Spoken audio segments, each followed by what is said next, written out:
উঠে এসেছে কুমিল্লা থেকে, আর যার সূত্রপাত ঘটেছিল 2022 সালের মাঝামাঝি অবস্থানে।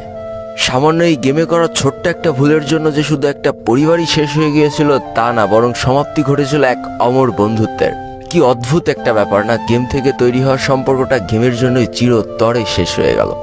মূল বিপত্তি 2022 সালের মাঝামাঝি অবস্থায় ঘটলেও এই জিনিসটার সূত্রপাত হয়েছিল 2018 সাল থেকে। সময়টা ছিল 2018 সাল।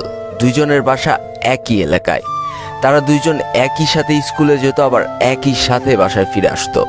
এমনই একটা দিন তারা দুইজন স্কুল শেষ করে যখন বাসার দিকে ফিরছিল, তখন তাদের এলাকায় কয়েকজন পোলাপান মিলে কি জানি একটা করছিল।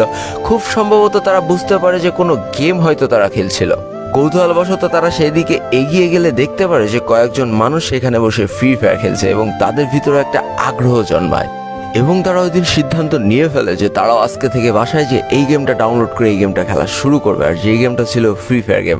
তবে এই ফ্রি ফায়ার গেম অনেক মানুষের ভাগ্য পরিবর্তন করে দিলেও এই দুইটা মানুষের যে ভাগ্য কোন দিকে পরিবর্তন করে দেবে সেটা তোমরা কল্পনাও করতে পারছো না।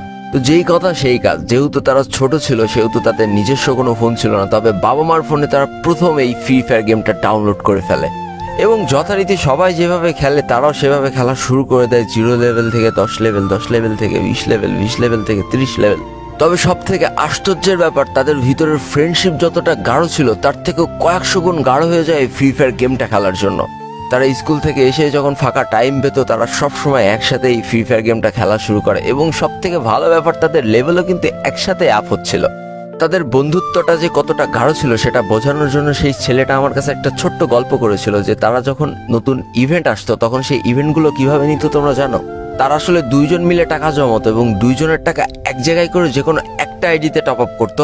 তো আজকে ধরো একটা নতুন ইভেন্ট এসেছে, এই ইভেন্টটা এক বন্ধু নিয়েছে, তার কয়দিন পরে যখন আরেকটা ইভেন্ট আসতো তখন আবার দুইজনের টাকা এক জায়গায় করে আরেকটা বন্ধু ওই ইভেন্টটা নিত। এই করতে করতে একটা দিকে তাদের বন্ধুত্ব যেমন গাঢ় হচ্ছিল, অপর দিকে তাদের কিন্তু আইডি লেভেল আস্তে আস্তে বাড়ছিল। তো এই করতে করতে 2018 সাল গেল, 19 সাল গেল, 20 সাল গেল, 21 সাল গেল, তারা পা দিল 2022 সালে এসে। আইডির লেভেলও কিন্তু 65 লেভেল আপ হয়ে গিয়েছে। আর সব থেকে মজার ব্যাপার, তাদের দুইজনের আইডি লেভেল একই সাথে সাথে বাড়ছিল, অর্থাৎ দুইজনের আইডির লেভেলই কিন্তু 67 লেভেল ছিল। সব থেকে দুঃখের ব্যাপার ছিল তাদের দুইজনের ডিভাইস কিন্তু সমান ছিল না। একজনের ডিভাইস মোটামুটি ভালো থাকলেও আরেকজনের ডিভাইস কিন্তু দিনকে দিন খারাপ হতেই চলেছিল। কিন্তু তারা যেহেতু এখনো এসএসসি পাস করেনি, তাই কোনোভাবেই নতুন ফোনের আবদার করা খুবই বোকামো ফ্যামিলির কাছে। তো কি আর করা যাবে, প্রতিনিয়ত যেমন হাজার হাজার প্লেয়াররা ডিভাইসের কাছে হেরে যাচ্ছে, তেমন দুই বন্ধুর মধ্যে এক বন্ধু আস্তে আস্তে হেরে যেতে শুরু করে ডিভাইসের কাছে। তার ডিভাইসটা আস্তে আস্তে খারাপ হতে থাকে এমন একটা পর্যায়ে যে তার ডিভাইসের ব্যাটারি একেবারেই নষ্ট হয়ে যেতে শুরু করে। অর্থাৎ সারাদিন পরে স্কুল শেষ করে, পড়াশোনা শেষ করে যখন রাতে দুই বন্ধু একসাথে গেম খেলতে বসতো তখন এক বন্ধুর ফোনে চার্জ থাকতো না, তখন সে কি করতো, চার্জে লাগায় গেম খেলতো। তারপরেও কি আর করা যাবে, ফোন অত্যাধিক মাত্রায় গরম হয়ে যেত, তারপরেও চার্জে লাগায় খেলতে তো হবেই। এইভাবে বেশ কিছুদিন চলার পরে তাদের বন্ধুত্বের মাঝখানে একটা ফাটল চলে আসে। অর্থাৎ যেই বন্ধুটার ফোন ভালো ছিল সে বিভিন্ন অনলাইনে টুর্নামেন্ট খেলতে শুরু করে। তোমরা জানো বাংলাদেশে প্রচুর টুর্নামেন্টস অ্যাপস আছে, আর যেইখান থেকে সে টুর্নামেন্ট খেলা শুরু করে, আর এটার জন্য সে তার বন্ধুর সাথে খুব বেশি গেম প্লে করার সময় পায় না। এদিকে এক বন্ধু টুর্নামেন্ট খেলছে, ওইদিকে আর এক বন্ধু ম্যাপ ম্যাচ খেলছে। তো ম্যাপ ম্যাচ খেললে তো আইডি লেভেল একটু বেড়ে যায়। এই করতে করতে 2 লেভেল আপ হয়ে গিয়েছিল যেই বন্ধুটার ডিভাইস খারাপ ছিল, অর্থাৎ যে একটু কম পারতো তার লেভেল হয়ে গিয়েছিল 69, আর যে এখনো পর্যন্ত টুর্নামেন্ট খেলেই যাচ্ছিল তার লেভেল সেই 67তেই পড়েছিল। তো এটার জন্য তাদের বন্ধুত্বের মাঝখানে প্রথম দূরত্ব শুরু হতে থাকে। এ বলে তোর থেকে আমি ভালো খেলি, তো ও বলে আমার যদি ভালো ফোন থাকতো তাহলে আমি তোকে 7-0 হারিয়ে দিতে পারতাম। এইভাবে বেশ কয়েকটা দিন চলে যায়। আমরা চলে আসি 2022 সালের মাঝামাঝি সেই কালো অধ্যায়ের দিনটা। 8-10টা দিনের মতো এই দিনও এক বন্ধু টুর্নামেন্ট খেলছে, তো আর এক বন্ধু ম্যাপ ম্যাচে খুব মনোযোগ সহকারে নিজের র্যাঙ্ক আপ করছে। তো মোটামুটি টুর্নামেন্ট শেষ করার পরে অনেক দিন পর দুই বন্ধু আবার একই লবিতে দাঁড়িয়ে আছে। তো হঠাৎ করে যেই বন্ধুটা টুর্নামেন্ট খেলতো, অর্থাৎ যার ভালো ডিভাইস, সে হঠাৎ করে বলে ওঠে, কিরে তুই তো লেভেল আপ করে ফেলেছিস, ভালোই প্রো প্লেয়ার দাবি করিস নিজের, তো আমার সাথে কি একটা হবে নাকি কনভারসেশন? তো যেই বন্ধুটার ফোনটা খারাপ ছিল সে বারবারই বলতে থাকে যে দেখ বন্ধু, আমার তো ফোনে চার্জ নেই, আমার প্রচুর পরিমাণ ল্যাগ দেবে, এমনি ফোন চার্জে লাগানো রয়েছে আর ফোন প্রচুর পরিমাণ হিট হয়ে রয়েছে, আজকের দিনটা বাদ দে, কালকে তোর সাথে খেলা হবে যখন আমার ফোনে চার্জ থাকবে। তো যেই বন্ধুটার ফোন ভালো ছিল সে এক প্রকার নাসরবান্দার বিভিন্নভাবে তার বন্ধুকে অপমান করতে থাকে যে তুই কি আমার সাথে খেলতে ভয় পাস, তুই কি আমার সাথে খেলতে চাস না। আর একইভাবে যেই বন্ধুটার ফোন খারাপ ছিল সে বারবার রিকোয়েস্ট করতে থাকে যে কোনোভাবে আজকের দিনটা খেলিস না, আজকের দিনটা আমার ফোন আর চাপ নিতে পারছে না, আমার ফোনে চার্জে লাগানো রয়েছে, কোনোভাবে ফোন একেবারে হিট হয়ে রয়েছে, আমি ফোন দিয়ে কোনোভাবে খেলতে পারবো না তোর সাথে। তো শেষমেশ কি আর করার, সেই নাসরবান্দা বন্ধুর অপমানের জ্বালা সহ্য না করতে পারে যেই বন্ধুটার ফোন খারাপ ছিল সে অবশেষে চ্যালেঞ্জ অ্যাকসেপ্ট করেই ফেলে এবং রাজি হয়ে যায় তার সাথে 1 vs 1 একটা কাস্টম খেলার জন্য। তো যেই কথা সেই কাজ, হয় আজকে বন্ধুত্ব আরও গাঢ় হবে, নাই বন্ধুত্ব আজকে এইখানে শেষ হবে, তাও 1 vs 1 কেউ কারো ছাড় দিতে রাজি না। প্রথম ম্যাচে যেই বন্ধুটার ভালো ফোন ছিল সে জিততে পারলো, দ্বিতীয় ম্যাচ কিন্তু ঠিকই সেই যার নষ্ট ফোন সেই জিতেছিল। আর এই করতে করতে তাদের মধ্যকার স্কোর যখন 3-2 হয়ে যায় তখন যেই বন্ধুটার নষ্ট ফোন ছিল সেই বন্ধুটা হঠাৎ করে দেখা যায় তার ক্যারেক্টার আস্তে করে কম্পিউটার হয়ে গিয়েছে। তো যেই বন্ধুটার ভালো ফোন ছিল সে তো অলরেডি 3-2 এগিয়ে গিয়েছে, সে অলরেডি নিশ্চিত হয়ে গিয়েছে যে তার বন্ধু তার সাথে কোনোভাবেই পারবে না এবং সে হয়তো ভয়তে গেম ছেড়ে চলে গিয়েছে, তাই তার ক্যারেক্টার কম্পিউটার হয়ে গিয়েছে।